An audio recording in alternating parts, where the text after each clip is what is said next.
संविधान खत्म हो जाएगा, ना वकील ना दलील, कोई कोर्ट भी नहीं होंगे।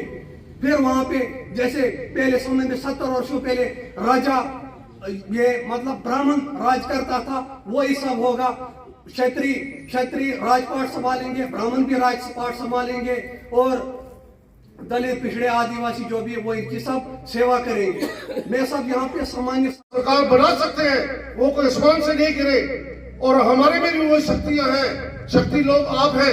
अगर आप सब लोग अपने अपने गांव में, घरों में, शहरों में निकले ये सोचकर कि हमारी पार्टी में भी कोई कमी नहीं है, हमारे पास भी बहुत अच्छे अच्छे नेता हैं यहाँ पर, तो ये चीज पॉसिबल की जा सकती है। क्योंकि आपका पॉजिटिव एटीट्यूड होना चाहिए, तो कोई बात भी नामुमकिन नहीं है। साहब, अब मैं स्टेज पे रिक्वेस्ट करता हूं जनरल सेक्रेटरी बलदेव राज जी को, समय को देखते हुए।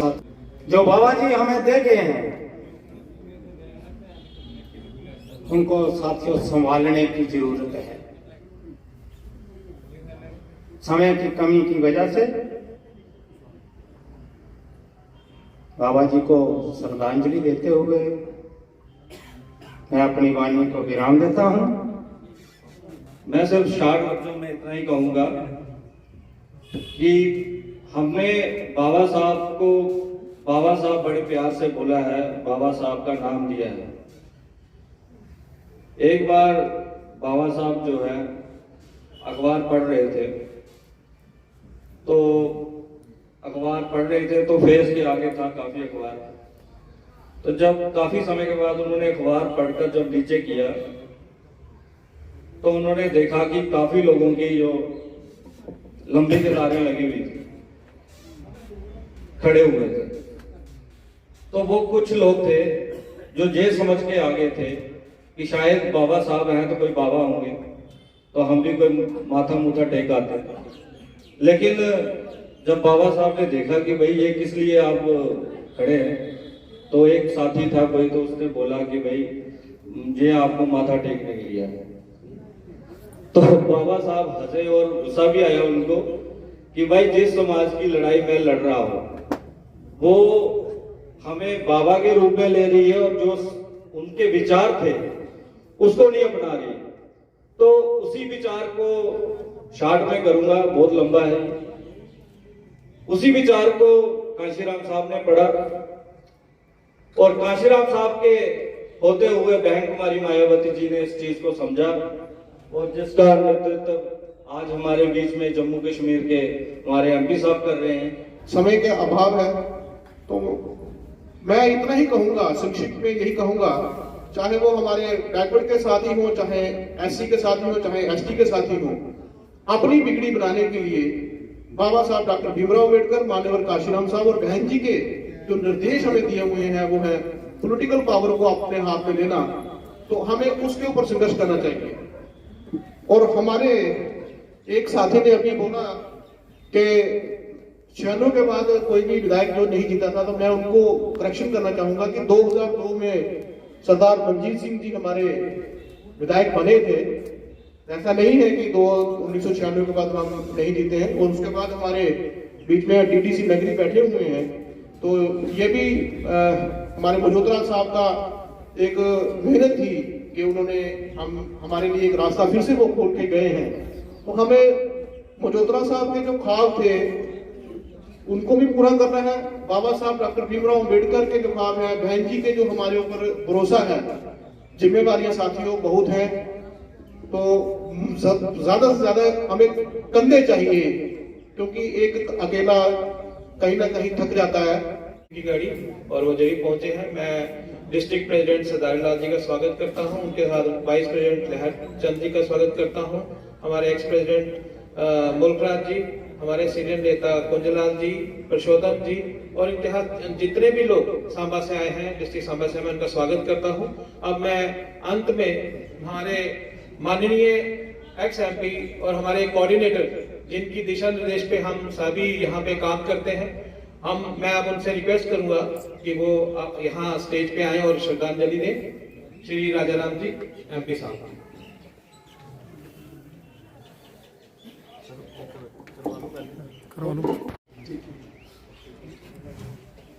आज भारत रत्न परम पूज्य बाबा साहब डॉक्टर भीमराव अम्बेडकर जी के महापरिनिर्वाण दिवस के मौके पे आज सम्मानित सभी बहुजन समाज पार्टी के पदाधिकारी साथी एवं सभी बाबा साहब के साथी, काफ़ी लंबे समय से हमारे विद्वान साथियों ने बाबा साहब को फूलों से या शब्दों से श्रद्धा के सुमन अर्पित किए हैं। बाबा साहब डॉक्टर भीमराव अम्बेडकर जी ये ऐसी शख्सियत जिनके विषय में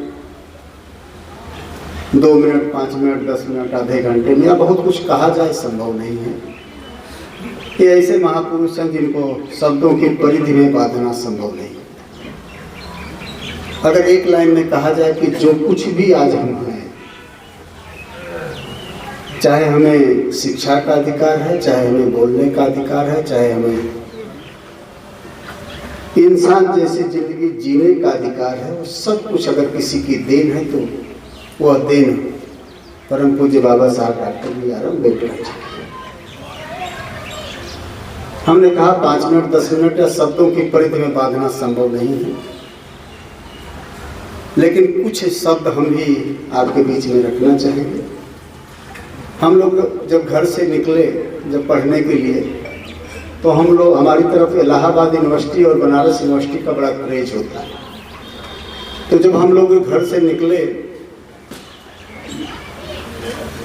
तो घर के लोगों ने एक बात जरूर हम लोगों को कहते थे कि भाई बड़े संघर्ष के बाद, संघर्ष इसलिए कि अगर आप उत्तर प्रदेश के पूर्वांचल में जाएं तो जो हमारा समाज है, जो दलित समाज आता है, आदिवासी या पिछड़ा समाज आता है, ये आर्थिक रूप से बहुत कमजोर और गरीब होता है। तो माँ बाप इतना जरूर कहते थे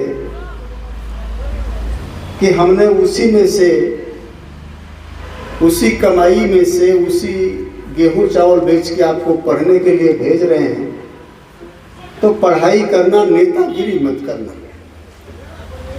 ये शब्द जरूर हर बच्चे को लोग कहते थे कि राजनीति मत करना, नेतागिरी मत करना। कहने का तात्पर्य कि उनको ये पता ही नहीं था कि इस देश का हुक्मरान क्लर्क, बाबू, चपरासी और आईएएस और आईपीएस नहीं होता।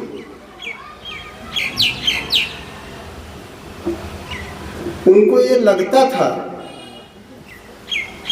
कि मेरा लड़का बाबू बन जाए, यूपीएससी क्लियर कर ले, बड़ा सपना हुआ करता था।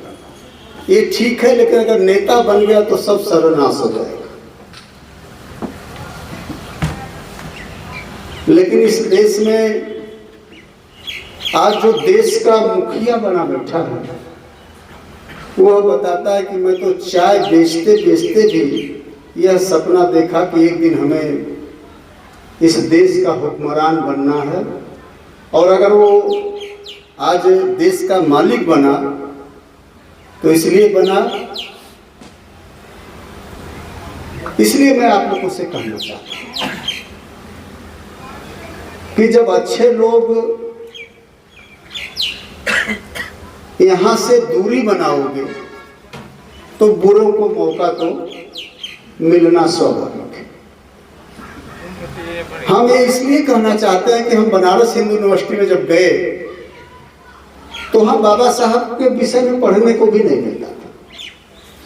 बनारस हिंदू यूनिवर्सिटी, अगर आप विस्तार में जाएंगे तो अंग्रेजों के समय में भी ये जिक्र होता था। वायसराय बाबा साहब से कहा कि मैं आप लोगों की शिक्षा के लिए हर वर्ष 6 लाख रुपए का प्रबंध करता हूं। बाबा साहब को वायसराय ने कहा था कि 6 लाख रुपए हम आपको आपके बच्चे, आपके बच्चियां शिक्षा प्राप्त करें, इसके लिए 6 लाख रुपए सालाना देते हैं। बाबा साहब ने कहा, मैं शायद हो सकता है आपको जानकारी हो, लेकिन उससे ज़्यादा जानकारी मुझे है। मैं आपको बता दूं कि जो 6 लाख आप देते हैं उसमें हर साल 3 लाख बनारस हिंदू यूनिवर्सिटी को चला जाता है। और वो इसलिए जाता है कि वहाँ जो हिंदू बच्चे हैं वो लोग शिक्षा प्राप्त करें। और बचा 3 लाख, तो वह 3 लाख अलीगढ़ मुस्लिम यूनिवर्सिटी को जाता है, वहाँ मुस्लिम लोग शिक्षा प्राप्त कर रहे हैं। बाबा साहब ने कहा, शायद आपको ये पता नहीं कि जो मेरा समाज है, जो इस देश में 85 से 90% जिसकी तादाद है, उसको आज भी हिंदू हिंदू मानने को तैयार नहीं। और आज उस समाज को मुस्लिम मुस्लिम मानने को तैयार नहीं। तो हमारे लोग तो ना हिंदू में ही गिने जाते हैं, ना मुस्लिम में ही गिने जाते हैं। तो हमारे समाज के लिए आप कुछ नहीं करते। मैं उस पर बहुत शार्ट में इसको केवल ये कहना चाहता हूं कि उस समय बाबा साहब की बात मानने के बाद वायसराय ने कहा था, जब पूरी बात बाबा साहब ने समझा दिया तो उन्होंने कहा था, हम आपको भी दे रहे हैं, आप भी 3 लाख रुपए लीजिए और अपने बच्चों को, या उन्होंने कहा था लड़कियों को शिक्षा का प्रबंध कराइए। उस समय, क्योंकि आज समय कम है, मैं कोई कैडर का सब्जेक्ट नहीं, लेकिन बाबा साहब की पुण्यतिथि है, श्रद्धांजलि सभा है, तो थोड़ा सा कुछ पॉइंट, क्योंकि हर पॉइंट को आप लोगों ने टच किया है। पॉलिटिकल पावर, वो मास्टर चाबी, ये सब तमाम चीज़ें तो आप हर जगह करते हैं, लेकिन मैं 1-2 पॉइंट वो टच करना चाहता हूँ जिसकी चर्चा आप लोगों ने की। उस समय बाबा साहब ने वायसराय से कह के 16 लोगों को उच्च शिक्षा के लिए विदेश भेजा था। और वो 16 लोगों ने उच्च शिक्षा प्राप्त करने के बाद जब भारत में लौटे, ज्यादातर लोग तो जहां शिक्षा प्राप्त किए वहीं की नागरिकता लिया, वहीं की लड़कियों से शादी करके नागरिकता लेके वहीं बस गए। कुछ लोग जो भारत लौट के आए तो उन्होंने अपने परिवार को ही अपना समाज समझ लिया। इसलिए जब 1956 की स्पीच बाबा साहब की आप सुनेंगे जो आगरा में दिया था, बड़ा व्यथित होकर दिया था, बड़ा दुखी होकर दिया था। उन्होंने कहा था कि मुझे मेरे समाज के पढ़े लिखे लोगों ने ही हमें धोखा दिया। आज कर्मचारी लोग अलग उसको समझ जाते हैं कि हमारे ऊपर करें, लेकिन बाबा साहब ने उन लोगों के लिए कहा। तो हम लोग जब घर से निकले तो माँ बाप ने कहा, नेता मत बनना, नेतागिरी के चक्कर में नहीं पड़ना, शिक्षा प्राप्त करना। मैं तो बधाई देना चाहूंगा, धन्य है माननीय कांसीराम साहब। हमारे जैसे को हम तो बार बार बताते हैं कि हमारे बाप दादा भी दूसरों को खेतों में काम करते थे और कांग्रेस के लिए दरिया बिछाते थे। उसमें बीजेपी नहीं ज्यादा उसका वो नहीं था, आप लोग अच्छी तरह जानते हैं, जनसंघ हुआ करता था, दिया बाती उसका वो होता था, बहुत कुछ नहीं था, लेकिन कांग्रेस के लिए काम करते थे, दरिया बिछाते थे। और ये सोच के बिछाते थे कि जब ये विधायक बनेगा तो हमारी भी गरीबी दूर हो जाएगी, हमारे बच्चे को भी नौकरी मिल जाएगी, हमारे बच्चे को भी शिक्षा मिलेगी। लेकिन वह कांग्रेसी 4.5 साल तक जीतने के बाद उस गांव में देखने तक नहीं आता था। ये सिचुएशन हालात थी। गुप्ता जी ने कहा, मैंने 35 साल तक सेवा की। मैंने कहा, इतना लंबा समय लग गया उसको पहचानने में। इतने सिंसियर आदमी 5 साल 10 साल में ही समझ लेना चाहिए था, 35 साल तो बहुत होता है। लेकिन उनमें भी ठीक है, वो तो 35 साल में समझ गए। हम तो 75 साल आजादी के बाद भी नहीं समझ पा रहे। आज भी 3 राज्यों का चुनाव आया तो 4 का, लेकिन 3 में क्लियर कट बीजेपी गई। किसके बलबूते गई है? हमारे बलबूते पर ही तो गई है। हम यही 85 से 90% लोगों ने ही तो वोट दिया। हम मंच से तो खूब कोस लेते हैं, हम मंच से तो खूब जितना बुरा भला कहना है कह लेते हैं। और मैं बार बार कहता हूं कि आप मंच से चाहे जितना नेताओं को गाली दो, उससे कोई फर्क नहीं पड़ता। इनकी चमड़ी बहुत मजबूत होती है, गाली वाली का असर नहीं होता इन नेताओं को। उनको तो लगता है गाली देते रहो और जो ऑक्सीजन है कुर्सी वो भी देते रहो, और वो आप देते जा रहे हो। हमें बड़ा अच्छा लगा, हमारे बड़े ही सीनियर नेता और वो भी ओबीसी से बात भी रखे, अच्छी बात रखे, बहुत अच्छा। और मैं तो आज भी आह्वान करूंगा कि ये मूवमेंट चलाएगा कौन? श्रद्धा सुमन तो मुझे लगता है कि आज करोड़ों लोग दे रहे होंगे। आप पार्लियामेंट में चले जाओ तो पार्लियामेंट में देखेंगे चारों तरफ जाम लगा हुआ है, और उसमें ज्यादातर लोग कौन होंगे? हमारे एससी ओबीसी समाज के टॉप के पढ़े लिखे लोग। वो अपना दायित्व और जिम्मेवारी क्या समझते हैं कि 6 दिसंबर को अच्छे से हलवा बनवाते हैं, पूरी बनवाते हैं, पार्लियामेंट पे जाते हैं, वहां फूल चढ़ाते हैं, हलवा पूरी बंटवाते हैं, कुछ गीत उत गाते हैं, फिर इसके बाद अपने घर चले जाते हैं। फिर 1 साल तक इंतजार करते हैं कि फिर कब 6 दिसंबर आए, और कुछ उसमें 14 तारीख का भी इंतजार करते हैं।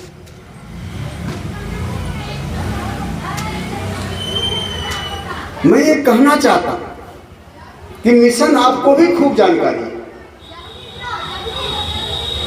बाबा साहब के संघर्षों की भी खूब जानकारी आप चाहते हो, जानते भी हो कि यही एक रास्ता है जिस पे हम चल के इस देश और प्रदेश में अपनी बात बना सकते हैं, आने वाले युवाओं का भविष्य बना सकते हैं, देश का हुक्मरान बन सकते हैं, गरीबी दूर कर सकते हैं, या सम्मान पा सकते हैं। सब आप जानते हैं, इसमें कहीं दो राय नहीं। लेकिन केवल जान के आप चुपचाप घर में पड़े रहते। आप चाहते हो कि बंदूक चले, आप चाहते हो कि निशाना लगे, लेकिन कंधा हमारा नहीं हो, कंधा किसी और का। हम बार बार कहते हैं आप इतना बड़ा बोझ सर पे मत लो। आप तो खाली इतना कहो कि बाबा साहब ने पूरी जिंदगी अगर कुर्बान की, हमें सम्मान दिलाने के लिए, हमें हक अधिकार दिलाने के लिए, तो हमारा दायित्व है, हमारा कर्तव्य है कि हम ज्यादा कुछ न सही तो उनकी विचारधारा से महीने में कम से कम 4 लोगों को तैयार कर दें। 1 महीने में हम कहते छोड़ो समाज का मामला, छोड़िए लाखों लोगों को तैयार करने का मामला, आप 4 से 5 लोगों को तैयार करने का। और तैयार कैसे करना है? बहुत आसान सा तरीका है। और जो आप कैडर कहते हैं, मिशन कहते हैं, जो आपने मान्यवर कांसी राम साहब से भी लिया, और बहुत से आज विद्वान साथी हमारे जेएनयू के भी प्रोफेसर हैं, तमाम हमारे तो खूब टच रहे। हमारा तो सौभाग्य रहा कि मैं 93 में जब निकला यूनिवर्सिटी से, मेरा सौभाग्य रहा कि मेरी मुलाकात ही मान्यवर कांसी राम साहब से। और जैसे हमारे घर के लोगों ने कहा था कि नेता के चक्कर में मत पड़ना, मान्यवर कांसी राम साहब ने कहा कि क्लर्क बाबू चपरासी बनना हो तो किताब में लग जाओ। मैं रिसर्च कर रहा था, मैंने केवल इतना कह दिया था कि साहब मेरा रिसर्च कंप्लीट हो जाए फिर मैं आपके साथ लगूंगा। उन्होंने कहा भाई देखो राजा राम, तेरी बात सुन के तो लगता है कि कांसीराम ने जिंदगी में बहुत बड़ी गलती कर दी। अब मेरी समझ में नहीं आया कि साहब क्या कह रहे हैं। तीसरी बार साहब ने कहा भाई तो आपके हिसाब से तो मुझे भी किसी यूनिवर्सिटी में एडमिशन ले लेना चाहिए था और यूनिवर्सिटी में एडमिशन लेके हम भी रिसर्च या पीएचडी करते या डॉक्टर की उपाधि लेते। तब मेरी समझ में आया कि साहब क्या कहना चाहते हैं। फिर साहब ने कहा अगर रिसर्च करना है तो समाज में चलो, और जब समाज में रिसर्च करोगे और ईमानदारी से करोगे तो जब समाज डॉक्टर की उपाधि देगा तो सारी यूनिवर्सिटी की डॉक्टर की उपाधि उसके सामने फेल हो जाएगी और समाज की उपाधि सबसे ऊपर होगी, जो उपाधि कांसीराम को उनका समाज दिया। यह शब्द थे माननीय कांसीराम साहब। और उन्होंने दूसरी लाइन कहा कि ये मेरा समाज बहुत सीधा है। साहब ने कहा ये मेरा समाज बहुत भोला है, इसमें थोड़ी सी निष्ठा ईमानदारी से जैसे मैंने काम किया अगर करोगे तो यह समाज तुम्हें सर पे बैठा के लेके घूमेगा,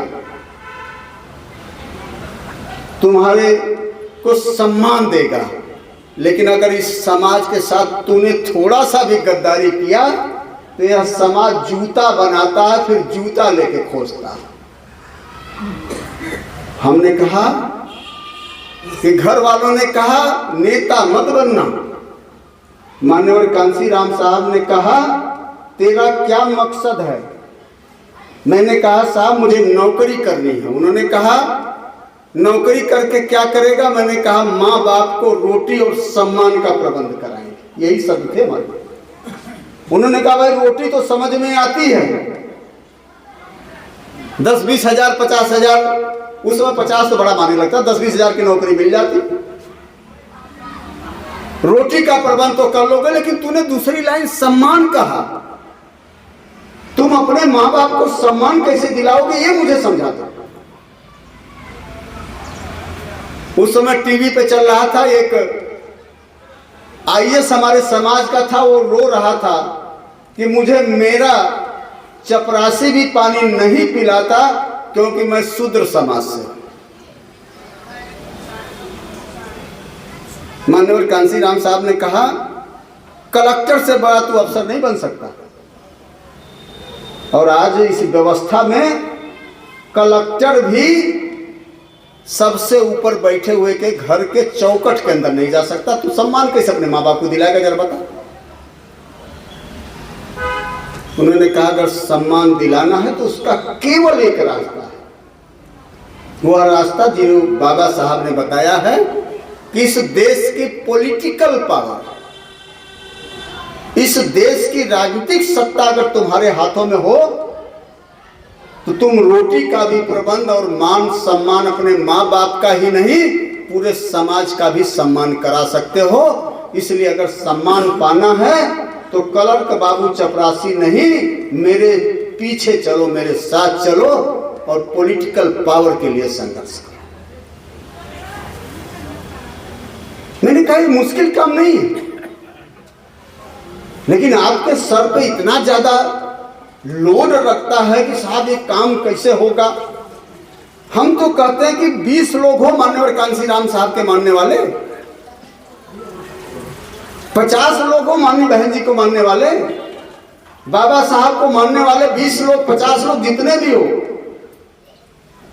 आप 10 लोग फैसला कर लो कि हम इस महीने में 5 लोगों को बाबा साहब की विचारधारा बता के तैयार करेंगे, तब भी सीधा सीधा 50 लोग एक महीने में तैयार होंगे।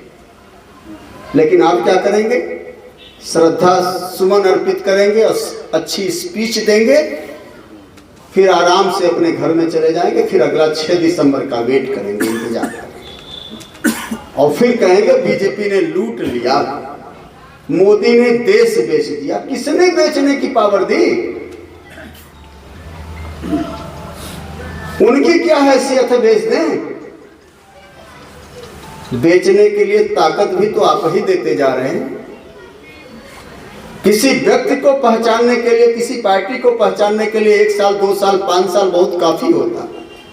हम तो 75 साल की आजादी में आज तक नहीं समझ पाए, हम दोस्त दुश्मन की पहचान नहीं कर पाए। आप उम्मीद लगाते हो कि राजा राम को ये करना चाहिए। अरे राजा राम राजनीति के विद्वान थोड़ा नहीं, वो भी तो आपका भाई है, वो भी तो आपका बेटा है। जितना आप जानते हो उतना वो भी जानता है, इसलिए उसके साथ चलिए। बस उसको नेता ने सेंटर से जवाबदेही बना दी, नहीं तो उतनी जिम्मेदार तो आप भी हैं। और मैं बार बार कहता हूं कि बैठिए हमारे साथ, आप प्लान बताइए। 96 बार बार आप लोग दोहराते हैं, और 96 का श्रेय भी आपको जाता है, इसमें कहीं दोहरा नहीं। और 96 पर तो पूरे देश में जम्मू के लिए लोग ताली बजाते हैं। क्यों बजाते हैं? क्योंकि 96 में 4 विधायक और 6% के लगभग वोट लिया कि आप लोगों ने बहुजन समाज पार्टी को राष्ट्रीय पार्टी बनाया। लेकिन आज परिस्थितियां क्यों नहीं वैसी हो रही? हम कहते करिए हमारे साथ डिस्कस। आज भी मैं सुबह से लोगों से मिल रहा हूं।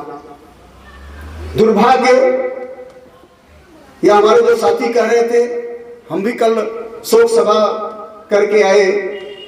हमारे बहुत ही सम्मानित साथी, बहुत ही तजुर्बेदार साथी सोमराज मल्होत्रा जी, जो आज हमारे बीच में नहीं है, कल मैं उनके शोक सभा में गया, बहुत बड़ी अच्छी भीड़ थी। मैंने वहां भी कहा था कि ये नेचर का नियम है, जो आया है वो कल जाएगा। हम भी जाएंगे, आप भी जाएंगे, कष्ट तो होता है, लेकिन 5, 10 दिन, 15 दिन या 6 महीने, 1 साल अगर उनको इसी पे आंसू बहाते रहो तो वापस तो आएंगे नहीं, और आप अपना भी सब सत्यानाश कर लेंगे। मैंने कहा बाबा साहब भी हमारे बीच से चले गए, फूले साहू जी सारे इतने जो हम लोगों को मान सम्मान दिलाए, हमारे लिए संघर्ष के, सब हमारे बीच से गए। लेकिन वो रास्ता दे के गए, हमें एक रास्ता दिखा के गए। तो आज हम उनके रास्ते पे चल के कहीं न कहीं अपने भाई के अंदर, अपने ताऊ के अंदर हम कभी फूले जी की छवि देख लेते हैं, हम उनके आदर्शों को, उनके दिखाए हुए रास्ते पे चलने की कोशिश करते हैं। तो वही स्थिति मल्होत्रा जी की भी। भैया एक आदमी थोड़ा बीमार होकर मरता है तो ये होता है भाई कम कष्ट होता है। अब एक बैग अटैक आए या गिरे चले जाए तो कष्ट का विषय तो बहुत है। लेकिन अगर इसी पे हम चिंता करते रहें तो आप लोग अच्छी तरह जानते हो कि चिंता करने से क्या होता है। चिंता करने से आप अपना भी सब नुकसान कर लेते हैं। इसलिए चिंता करने की जरूरत नहीं है। अब जरूरत है कि उन्होंने संघर्ष किया था, समाज को जोड़ा था, उन्होंने एक रास्ता दिखाया, उस रास्ते पर आप चलो। और जितना उन्होंने मेहनत किया था उससे और ज्यादा मेहनत करके उस समाज को और मजबूती से बीएसपी के साथ जोड़ो, तब जाके सही माने में श्रद्धांजलि मिलेगी।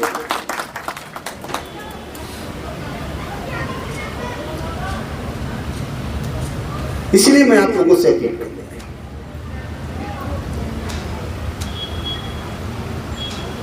मैं कभी पॉलिटिकल आदमी था ही नहीं, मैं आज भी नहीं हूं, नेता का कोई गुण नहीं। हमें जो बोलना बोलता, और मेरी आवाज कहीं गले से नहीं आती, मेरी आवाज दिल से आती है। हमने उस दिन मानवर कांसीराम साहब के साथ शपथ लिया, उन्होंने कहा कि डिग्री तो यूनिवर्सिटी से लेना चाहिए था, समाज से ले। मेरी समझ में आया कि गलती मैंने किया। मैंने कहा साहब आज के बाद यूनिवर्सिटी नहीं जाऊंगा। मैंने उसके बाद यूनिवर्सिटी नहीं गया, कभी नहीं। इस मोमेंट में लगा मैं आपसे भी कहना चाहता हूं कि दिक्कत कहां से आ रही है। हमारा ओबीसी का भाई बड़ी अच्छी तादाद, जम्मू एक ऐसा प्रदेश जहां 2% रिजर्वेशन, पूरे देश में 27%, जम्मू में 2%, और तादाद बहुत अच्छी।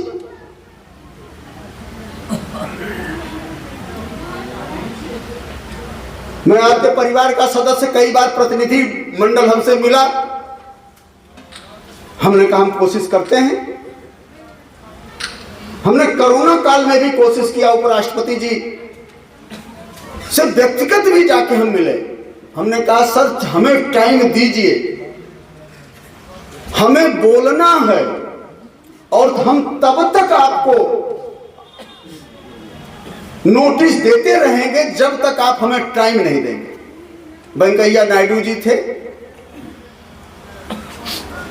उन्होंने लास्ट में हमें टाइम दिया, तब भी मैंने बोला, तब भी मैंने मजबूती से बात उठाई कि आपने जम्मू में अगर धारा 370 को खत्म किया, आपने 35A को समाप्त किया, तो आपने ये भरोसा देके किया था कि सेंटर की पॉलिसी जम्मू में इंप्लीमेंट नहीं होती, इसलिए जम्मू का विकास रुका हुआ है। यह भरोसा आपने दिया था, तब ये 370 हटा, 35A हटा। लेकिन 2 साल हो गया, आज भी सेंटर की एक पॉलिसी भी जम्मू में इंप्लीमेंट नहीं हुई। आज भी ओबीसी का 2% ही रिजर्वेशन है। पीठ से उनको मंत्री को बोलना पड़ा कि राजा राम जो कह रहे हैं, यह तो आश्वासन दिया था जब बीएसपी में मायावती जी ने बात रखी थी, सतीश मिश्रा ने रखा था, तब भी आश्वासन दिया गया था, तो अभी क्यों नहीं होगा, इसको तुरंत देखा जाए। अभी मुझसे आज कह रहे थे, संयोग से मेरे सांसद का फोन आया था, अभी थोड़े मैं यहाँ आ रहा था तो मेरा सांसद पार्लियामेंट इसमें चल रही थी, तो बोले साहब आप कहाँ हैं? मैंने कहा मैं जम्मू में हूँ। मैंने उनसे कहा कि कौन सा रिजर्वेशन का बिल आ रहा है, जरा मुझे शाम तक बताइए। आप कर दे, मैंने कहा मैं कोशिश करूंगा, मेरे भी 11 सांसद हैं। ओबीसी का कौन सा आता है मैं शाम तक निकलवाता हूं, कौन से बिल आ रहा है क्या है, और फिर उसमें हम बहन से बात करेंगे कि भाई अब ओबीसी का मामला है तो मजबूती से बीएसपी उठाए। लेकिन कष्ट कब हुआ? इतनी मजबूती से मैंने प्रतिनिधि मंडल हमारे गांधी जी लेके आए, गांधी जी थे हमारे इधर हैं, गांधी जी हैं, ठीक, गांधी जी से उम्मीद बहुत है, लेकिन गांधी जी दिखते मुझे बड़े कम। अभी मैं कह रहा था चरगोत्रा जी से कि भाई ओबीसी में जब आप जाके बात रखोगे तो हमसे ज्यादा असर आपका होगा। अब आप कह रहे हो कि ओबीसी नहीं जुड़ रहा, तो ये कमी किसकी है? गांधी जी की है, चरगोत्रा की है, आप जैसे लोगों की है, तो आप क्यों नहीं करते? तो अभी मैं ये बात कर रहा था, लेकिन ठीक है, गांधी जी हमारे तजुर्बेदार हैं, हम कोशिश करेंगे प्लान किया जाए। तो आज मैंने ये बात की थी, इसलिए मैं आप लोगों से अपील करने आया कि जब लोकतंत्र में सबसे बड़ी ताकत वोट की है, जो बाबा साहब ने आपको दिया, अब इसके बाद भी आप 90%, 95%, 85% यही तो प्रदेशों का फिगर गिनवाते हैं। इसके बाद भी जो हमारा शोषण करता, जो मेरा हक अधिकार खाता, वो अगर सत्ता में जा रहा है, तो कहीं न कहीं आत्मचिंतन तो हमें करना है ना, आपको करना है। आप अपनी भड़ास निकालते किस पे हो? आप कहते हो साहब अच्छे लोगों का सिलेक्शन नहीं हो रहा। मैंने कहा ले आओ ना अच्छे लोग। राजा राम दिल्ली से चल के आए हैं, 2 घंटे 4 घंटे, 4 दिन 5 दिन रहेंगे, फिर दिल्ली जाएंगे। प्रदेश तो चलाना आपको है। हम तो आज भी, मैं कह रहा हूं, मल्होत्रा जी हमारे बीच में नहीं है। आज बिना मुखिया का प्रदेश। मैं कहीं सबसे मिला, मैंने कहा अच्छा बता दो भैया, हम वही 2-4 नाम, क्योंकि हमारे दायरे से बाहर होता है। प्रदेश का मुखिया, प्रदेश का प्रधान खाली हमारी राष्ट्रीय अध्यक्ष बहन कुमारी मायावती जी ही नियुक्त कर सकती है। लेकिन अगर नाम है तो बता दो, और कुछ खूबी भी बता दो। कुछ लोगों ने मुझे ज्यादा खूबी बताने लगा, तो मैंने कहा भाई उससे ज्यादा मैं बता दूं और क्या खूबी है। मैं 4 बार घर जाके आ गया, 3 बार संगठन की जिम्मेवारी दे के आ गया। इसलिए मैं तो बार बार कहता हूं कि ना आपके यहाँ विधानसभा का चुनाव लड़ना है, ना आपके यहाँ प्रदेश अध्यक्ष बनना है, ना प्रदेश महासचिव बनना। आप आइए ना, यहाँ तो पूरा मैदान खाली है। आपकी क्षमता पे डिपेंड करेगा कि आप कितना हासिल करते हैं। इसलिए आज भी मैदान खाली है। हमने कहा अब इसके बाद भी 1-1, 2-2 मिनट मिलेंगे, तो मकसद मेरा वही है। वही आपके प्रदेश में प्रदेश का प्रधान ही नहीं है, तो प्रदेश का प्रधान लंबा समय हो गया, अब तो बनना चाहिए। हमारा संदीप डीडीसी जीता, मैंने इससे भी आज चर्चा की। करीब करीब हमें लगता है कि प्रदेश की जितनी टीम है करीब करीब हमने सबसे चर्चा कर ली।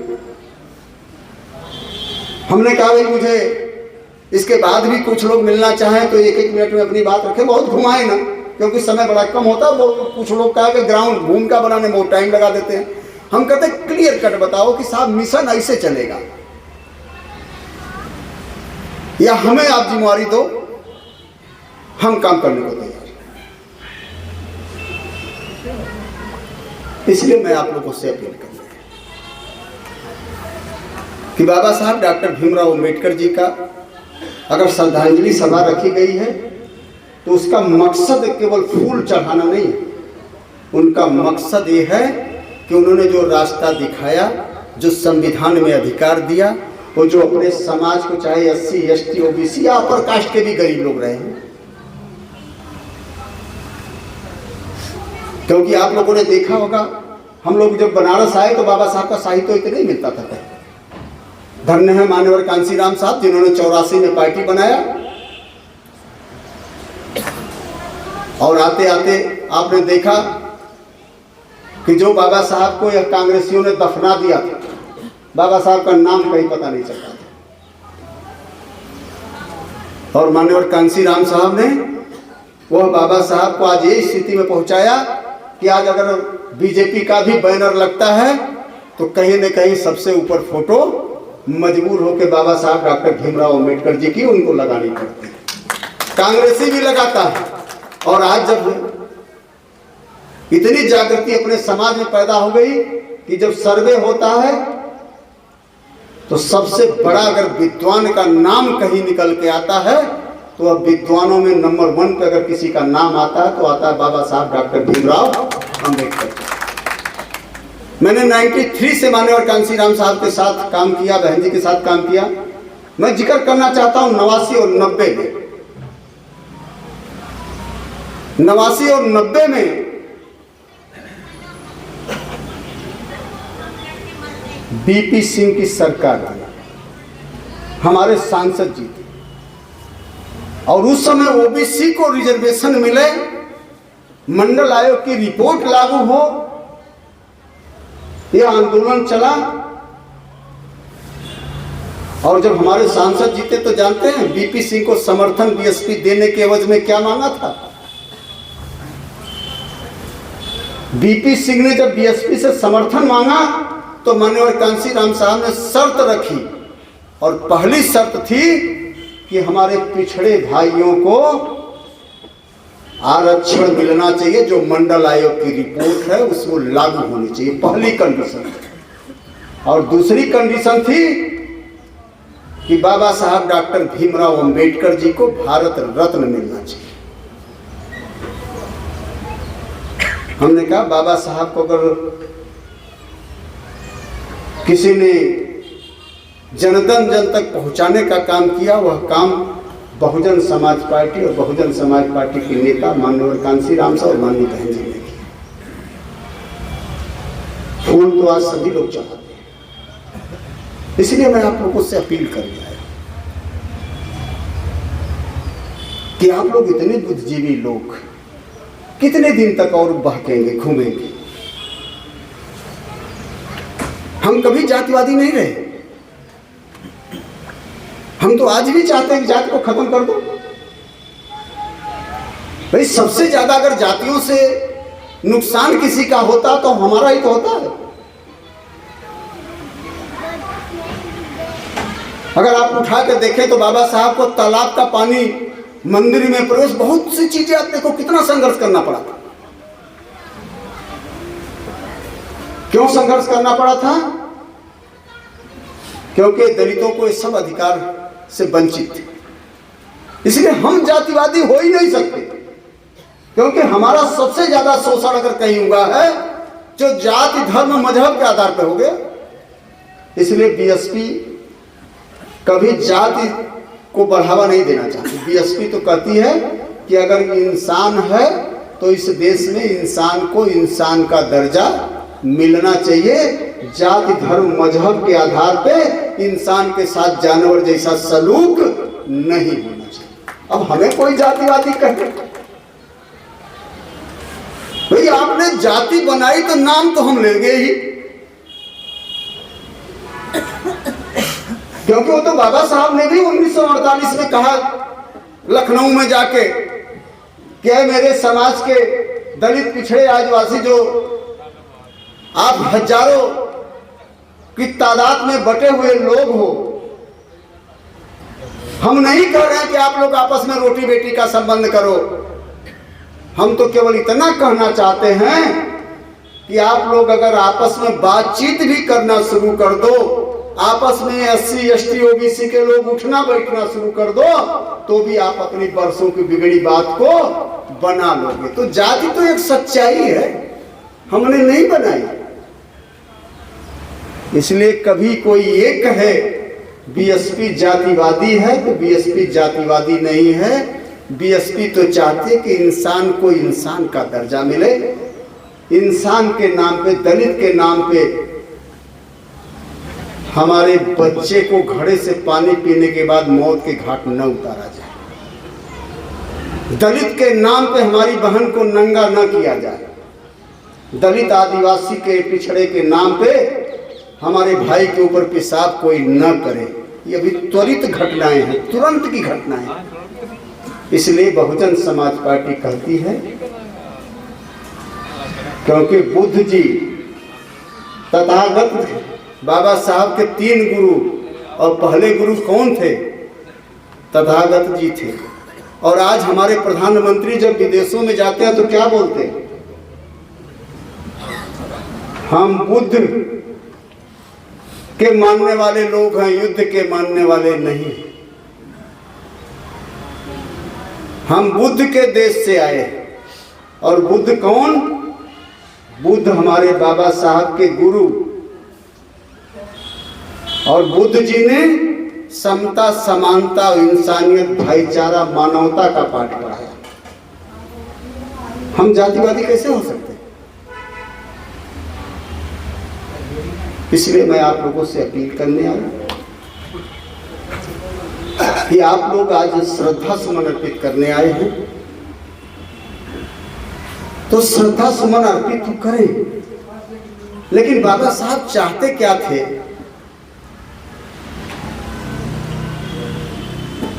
बाबा साहब का मकसद क्या था? उस पे चलने का प्रयास करें, उस पे समाज को चलाने का प्रयास करें।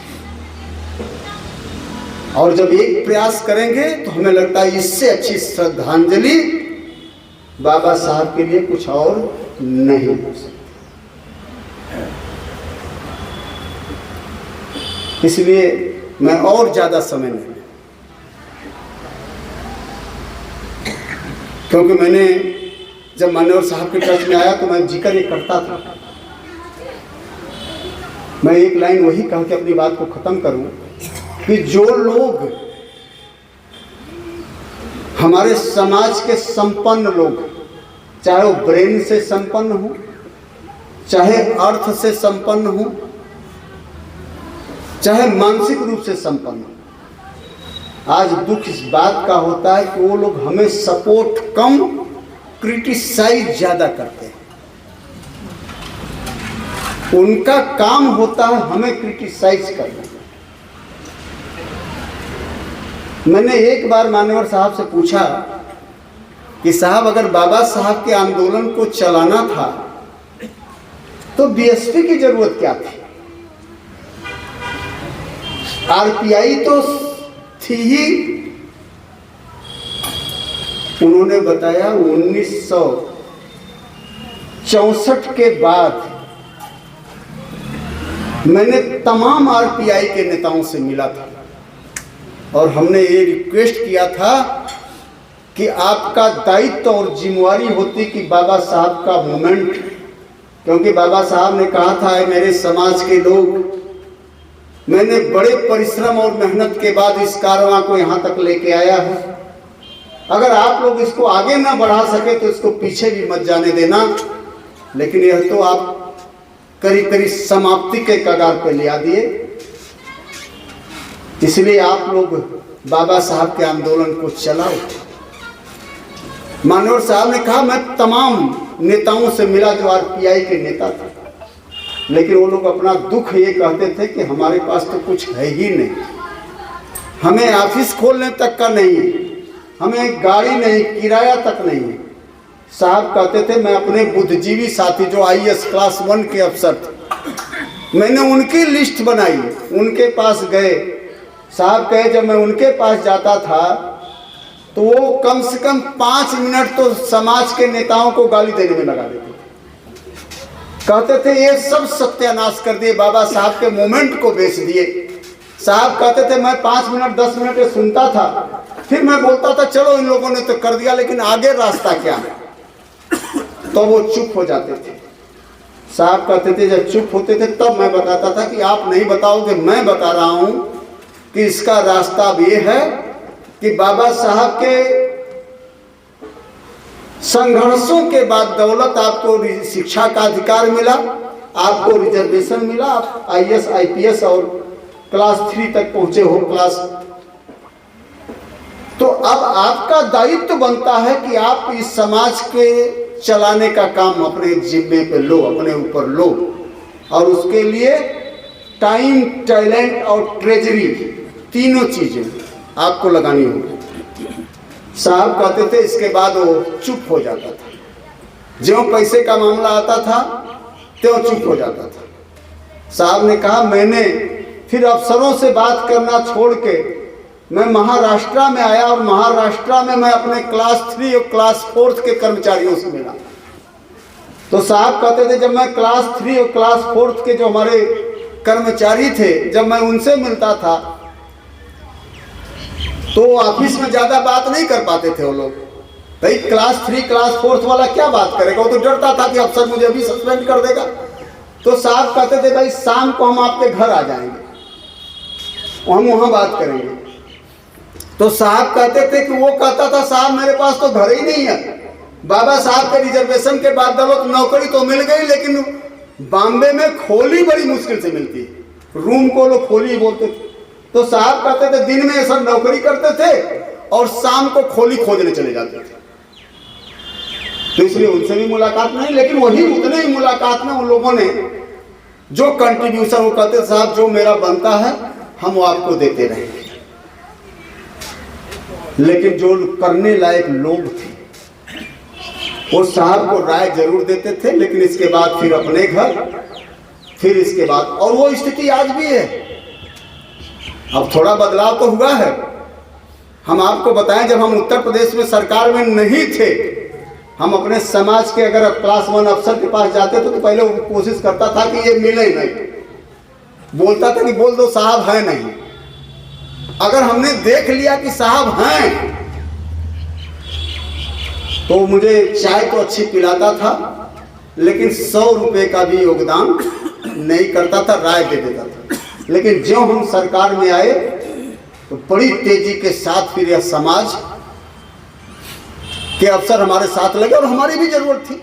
आप लोगों ने सुना होगा कि 4 महीने की सरकार में ही जितने पट्टे हमारे समाज को मिले थे सारे बहन जी ने अपने अफसरों को लगाया और 10-15 दिन में पूरे जमीनों पे कब्जा दिला दिया था, क्योंकि हमारे अफसर। इसलिए मैं कहना चाहता हूं कि यह जिम्मेवारी, आप सोचते हो, हमें भी लोग कहते हैं अरे साहब वो आईजी रिटायर हुए हैं, साहब चलिए 2 मिनट उनके पास बात करते हैं। मैं जाता तो हूं, लेकिन अंदर से दिल गवाही नहीं देता, क्योंकि आउटपुट बहुत अच्छा नहीं आया। हम कम से कम आपके जम्मू में 3-4 जगह जा चुके हैं। 1000 रुपए से ऊपर वो खर्च कर देते हैं। काजू है, पिस्ता है, बादाम है, जूस है, फिर तमाम चीजें हैं। लेकिन अभी हमारा साथी मेंबरशिप का अगर 200 रुपए का लेके जाता है ना पर्ची, तो 200 की पर्ची कटाने में भी आदमी हिचकता है, पीछे हो जाता है। इसलिए मैं आप लोगों से अपील करने आया हूं कि इस मूवमेंट आंदोलन को आप लोगों ने चलाया है और आज भी बाबा साहब डॉक्टर भीमराव अंबेडकर जी के श्रद्धांजलि के रूप में आज जो अगर ये दिन मनाया है आपने, तो आज संकल्पित होके जाइए कि बाबा साहब को सच्ची श्रद्धांजलि तब होगी जब हमें बाबा साहब के कारवा को या बाबा साहब के दिखाए हुए रास्ते को या बाबा साहब के दिए गए अधिकार को हम अपने समाज तक पहुंचाएंगे। अगर यह संकल्प लेके जाएं तो सही माने में श्रद्धांजलि बाबा साहब को होगी। और यहाँ तक लोग कहते हैं ना कि खतरे में है, हिंदू धर्म खतरे में है, ये खतरे में, क्या खतरे में? क्यों खतरे में भाई? हमारा राष्ट्रपति हिंदू, हमारा प्रधानमंत्री हिंदू, सब कुछ हिंदू, फिर भी हमारा धर्म खतरे में। क्यों खतरे में भाई? इसलिए अगर खतरे में कुछ है तो हमारा संविधान है। और संविधान को बचाने के लिए इस देश के 85 से 90% लोगों का दायित्व और जिम्मेवारी बनती है कि उस संविधान को बचाइए। और सच्चाई है कि अगर आज हम बोल भी रहे हैं या कुछ शिक्षा में, नौकरी में या कहीं बिजनेस में भी थोड़ा हम हैं भी, तो उसका कारण है इस देश का बाबा साहब का संविधान। और जिस दिन यह संविधान गया फिर हमारी वही स्थिति बन जाएगी जो हिंदू राष्ट्र के समय थी। इसलिए मैं पुनः आप लोगों का आभार व्यक्त करते हुए कि आप लोग आज ऐसे समय में कम टाइम में, क्योंकि हमारा प्रदेश का मुखिया भी नहीं, लेकिन इसके बाद भी हमारे सारे साथियों ने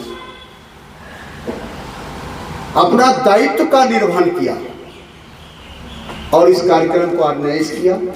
और मैं आप लोगों को भरोसा दिलाना चाहता हूं कि अभी भी हमने करीब करीब जो यहाँ जिम्मेदार लोग हैं सबसे हमने बात कर ली है। इक्का दुक्का लोग अगर ये चाहते हैं कि हमें भी, आपको भी कुछ इम्पॉर्टेंट बात करनी है तो 1 मिनट 2 मिनट में हमें बता दीजिए। हम बहुत जल्दी, हम कोई अध्यक्ष, क्योंकि मैंने कहा अध्यक्ष बनाने की पावर हमारे पास नहीं है। अध्यक्ष बनाने की पावर हमारी नेता बहन कुमारी मायावती जी के पास है। हाँ, इतना जरूर है कि हम कोऑर्डिनेटर हैं, लंबे समय से हैं। तो अगर किसी चेहरे पर उनको थोड़ा मोड़ा अगर लगेगा कि धुंधलाहट है तो उसको साफ करने का काम तो मैं कर ही दूंगा। और साफ करने में आपने अगर अच्छा सहयोग किया तो वो भी बता दूंगा, अगर बुरा किया तो भी बता दूंगा। बाकी फैसला उनका होगा।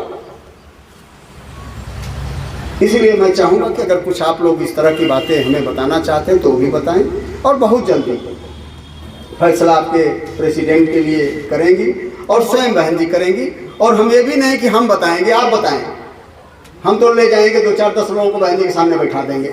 जो अभी नाम हमें दे रहे हैं उन नामों को भी हम अपनी नेता के सामने बैठा देंगे। परसों उन्होंने मुझसे कहा भी राजाराम बताओ, करीब 22-24 दिन हो गया तेरा प्रदेश बिना मुखिया का चल रहा है। मैंने कहा बहन जी मुखिया भी नहीं है, कोई बात नहीं, लेकिन आपका नेतृत्व है और पूरा संगठन मजबूत है। लेकिन अब थोड़ी मेरी भी सेहत ठीक नहीं थी यहाँ, क्योंकि हम लोग तो दिल्ली में ज़्यादातर रहते हैं, उधर लखनऊ चले गए तो बड़ा गर्म है। जब यहाँ आते हैं तो उसी भाव में आते हैं और यहाँ मार जाती है सर्दी।